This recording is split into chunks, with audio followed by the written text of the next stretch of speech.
Given recent events, everybody's talking about submarines, but this made me think of a truly horrific case involving one back in 2017. On August 10th, journalist Kim Wall skips her own going-away party for a chance to interview an inventor named Peter Madsen on his 55-foot homemade submarine. Hours later, Kim sends her boyfriend a photo of her in the submarine. But after this photo, she would never be heard from again. The next day, Peter is found floating in the ocean after his submarine mysteriously sinks. At this point, Kim's boyfriend still has not heard back from her, and neither has her family. So police are questioning him and asking, what happened to your passenger, the journalist? He tells police that he dropped Kim off earlier before the submarine sank and she's fine. Police check security footage and it's clear that he's lying. On August 12th, Peter's detained for additional questioning, and this is when a story begins to unravel. He explains that while on board, a 155-pound hatch accidentally hits Kim in her head, and that she died from an open skull fracture. So he took it upon himself to bury her at sea.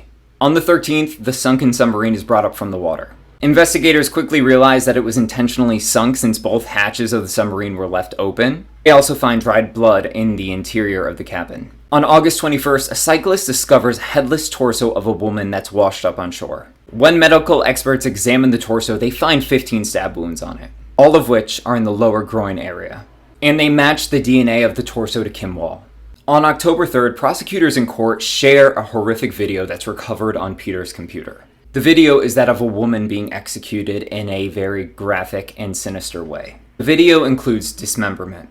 It wasn't taken by Peter, but it's also very alarming that they find this when they also find the torso of Kim.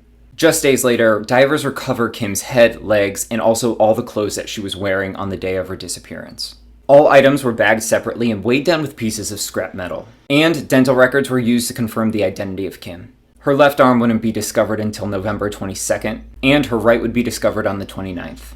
On January 16, 2018, Peter is formally charged with the murder of Kim Wall. He's also charged with dismemberment, indecent handling of a corpse, and sexual assault. Regardless of the mounting evidence, Peter would maintain that he was innocent and stick to his story that she accidentally died while on board. But when prosecutors share that her body was recovered with 15 stab wounds, that's when his story changes. He claims that he had to dismember the body to fit it out of the submarine hatch. Meanwhile, he and she went into it just fine. He then says the only reason he stabbed her torso 15 times is so she wouldn't float to the surface. He then admits that he used a sharpened screwdriver to stab the body. On April 25th, 2018, Peter would be sentenced to life in prison for the murder and dismemberment of Kim Wall.